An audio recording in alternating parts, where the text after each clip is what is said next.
Assalamualaikum warahmatullahi wabarakatuh. Saya Anisha Midantamia Putri, bisa dipanggil Putri.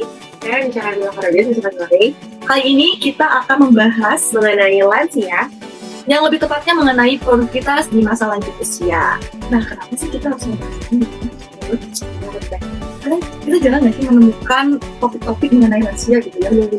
Padahal kita tuh perlu untuk mengetahuinya, mengenai lansia. apalagi untuk diri kita sendiri, persiapan gitu ya. Jadi kita walaupun masih muda nih ya, membahas lansia itu malah kita harusnya aware gitu, harusnya aware gitu mengenai lansia gitu ya. Kadang apa sih kan yang kita takutin di masa muda itu ya, untuk ke lanjut usia gitu ya, di masa-masa lanjut usia kita kadang takut perubahan fisiknya, perubahan sosial atau perubahan mental gitu kan ya, baru waktunya.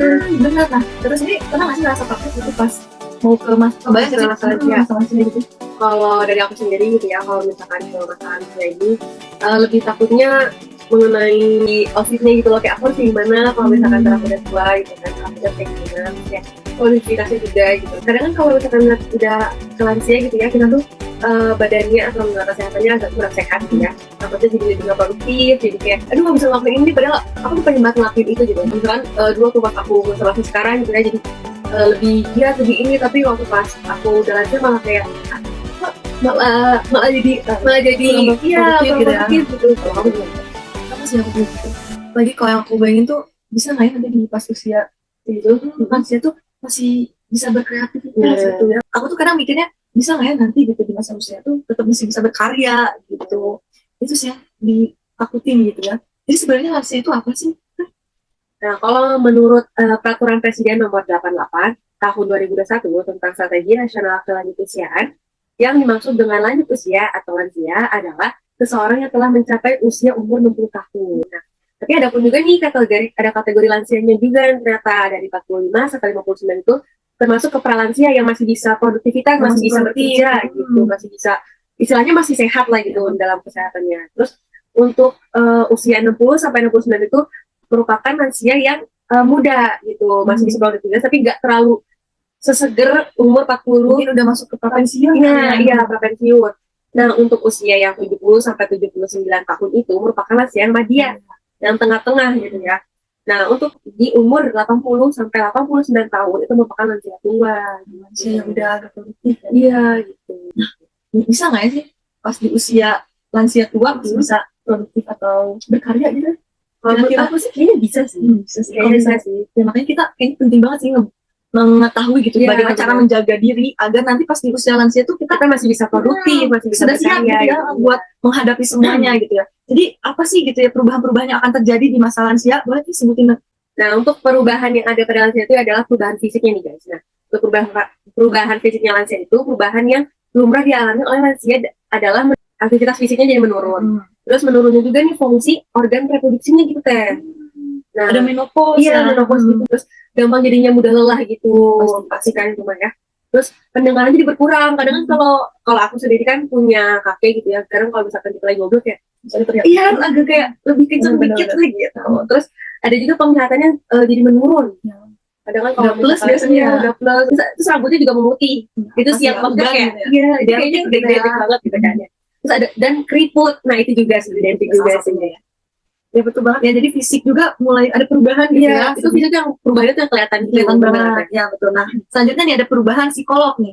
Nah, kalau untuk perubahan psikolog ini tuh perubahan yang dialami lansia salah satunya adalah pikun.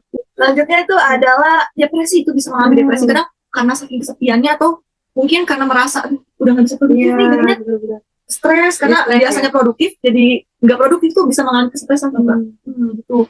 Selanjutnya adalah ketakutan karena mungkin ya di usia lansia gitu ya, ketakutan takut ditinggal sih, itu lebih tepatnya benar. Terus susah tidur, terus juga ada mudah tersinggung atau lebih sensitif gitu ya.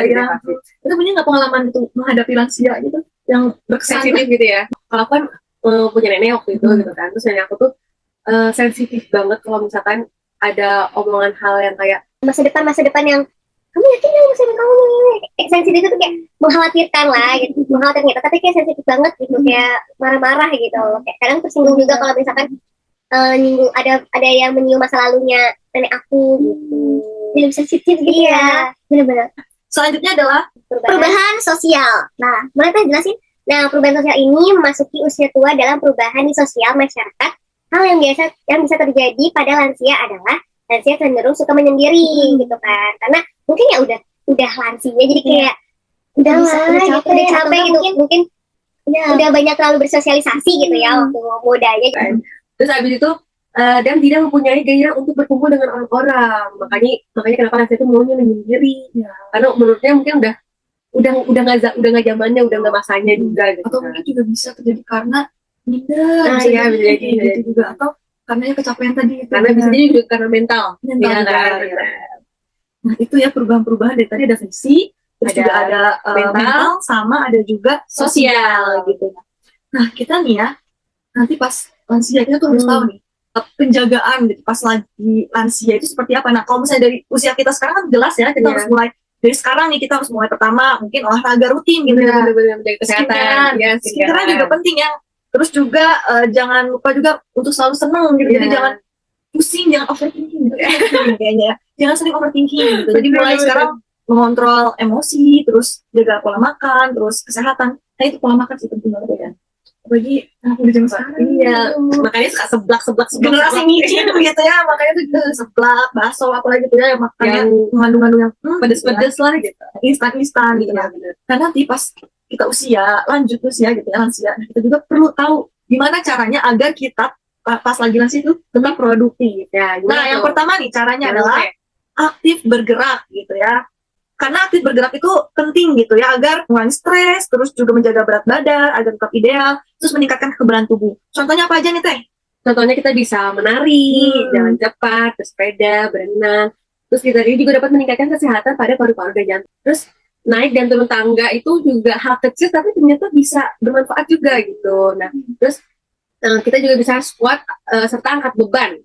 Angkat bebannya bisa tuh, angkat beban. bisa. Bebannya tapi yang sesuai ya. Ini kegiatan juga dapat menjaga kekuatan otot dan tulang pada si lansia tersebut gitu. Nah itu makanya sebenarnya kita bisa loh melakukan kegiatan olahraga ekstrim. Ya mungkin di usia sekarang kita sebenarnya nggak ekstrim ya, tapi kok mungkin di lansia itu bisa disebut ekstrim. Ya caranya untuk bisa terus sampai lansia begitu ya, kita harus membiasakan dari sekarang gitu ya. Selanjutnya adalah menjaga berat badan. Nah di lansia itu harus menjaga berat badan karena resiko lansia itu adalah obesitas. Karena ya itu mungkin pas lagi lansia kan udah mulai capek gerak gitu ya, udah ada rasa malas karena udah sakit badan gitu. Nah makanya kurang bergerak tapi asupan makanannya banyak jadinya takutnya obesitas itu harus dijaga. Nah biar terhindar dari penyakit. Nah bener guys, takutnya ntar kalau kita udah lansia terus dapat penyakit yang serius kan kita mungkin nggak ada yang tahu gitu. Selanjutnya adalah makanan sehat, bergizi dan seimbang. Kita juga sebagai lansia ntar kita harus menjaga pola makan yang beraturan dan berguna untuk menjaga kesehatan lansia. Jadi kita harus menjaga pola makan kita agar sehat itu dari sekarang guys. Kalau misalkan ntar kita pas kita udah lansia jadi udah terbiasa untuk menjaga pola makannya gitu. Dari sayurannya, buahnya, terus ikan, ayamnya yang kita pilih itu harus benar-benar terjaga banget. Ya apalagi kita harus mulai menjaga kadar gula. Nah iya benar sekali. Apalagi sekarang kan nggak sadar ya ternyata makanan yang kita makan tuh banyak kadarnya. Itu harus mulai dikurangi ya. Ya udah. Selanjutnya adalah mencukupi waktu istirahat. Nah jadi pas lansia itu kita sudah mulai, kan tadi ada tuh ya salah satu ciri psikolog kan susah tidur. Iya susah tidur. Nah itu makanya kita harus mulai membiasakan diri untuk istirahat dengan teratur gitu ya. Terus langkah-langkah apa saja gitu ya biar agar gitu kita bisa istirahat dengan cukup. Yang pertama mematikan televisi, lampu sebelum tidur. Dan kita tahu kan kalau misalnya tidur tuh harus dimatikan. Iya dimatikan lampunya, bener tuh. Biar seluruh tubuh kita tuh istirahat gitu ya. Selanjutnya adalah pastikan kamar memiliki suhu ruangan yang rendah karena yang hangat nyaman gitu ya. Jadi biar sejuk. Jadi enak kan kalau misalnya terlalu dingin nggak enak, terlalu gerah, terlalu panas juga kegerahan. Iya, enaknya yang sesuai aja gitu ya, suhu kamar gitu ya. Dan juga kamar harus berada dalam kondisi tenang dan gelap gitu. Jadi biar kita tidurnya nyenyak gitu. Selanjutnya kita juga bisa melatih ketajaman ingatan. Nah, itu penting. Dan itu berfungsi untuk mencegah penurunan kemampuan kognitif dan masalah ingatan pada lansia. Dan itu ada caranya juga guys. Nah, caranya adalah dengan aktif berkegiatan dan bermain puzzle atau teka-teki silang di waktu senggang. Bisa ntar kalau misalkan kita udah lansia atau nggak bisa dengan cucu, bener ya? Bisa dengan cucu kita main puzzle, main teka-teki, karena dengan aktivitas itu kita bisa mengingat lebih banyak ya gitu. Nah itu jadi cara-cara agar kita tetap terjaga menjadi lansia yang produktif gitu. Nah emang ada Kak contoh-contoh orang yang lansia yang produktif nih. ternyata ada teman-teman ya. Mereka bahkan produktifnya lebih ekstrim mungkin ya. Ada yang angkat beban, ada yang jadi model gitu. Salah satunya adalah dari bidang binaragawan. Yang pertama adalah dari Ernestine Spert. Maaf ya kalau salah bacanya gitu ya. Yang sudah menginjak 81 tahun. Namun sosok nenek ini sangat kekar. Nanti dilihat di fotonya ya. Nih ada fotonya ya. Sangat kekar gitu ya. Karena mungkin dia mulai dari sejak dari usia kita mungkin dia sudah melatih gitu. Makanya usia sekarang pun bisa mengangkat beban. Jadi kita gak usah takut. Nanti langsung kita bisa nggak ya? Gitu ya. Angkat beban, masih produktif. Ternyata bisa ada. Selanjutnya adalah yang menjadi pilot. Nah, ada salah satu pilot dengan usia tertua di dunia. Nah, gelar itu telah ia dapatkan dari Guinness Record. Nah, ini tuh bernama Ernie Ellis Smith yang berusia 99 tahun, guys. Nah, Pilot ya. hebat banget nih. Dan mulai terbang pada tahun 1946.